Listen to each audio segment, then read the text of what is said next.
Hello, in this video I'm gonna show you how to enable a preset on your Xiaomi LED Desk Lamp 2.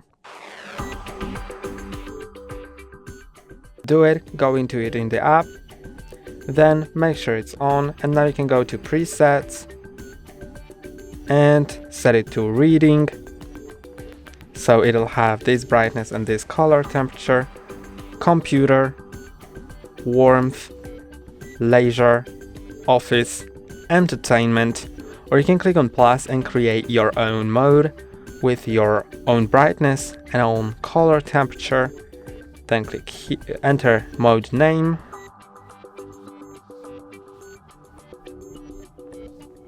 Click here and it'll be your preset. That's all for today. Don't forget to like and subscribe. See you next time.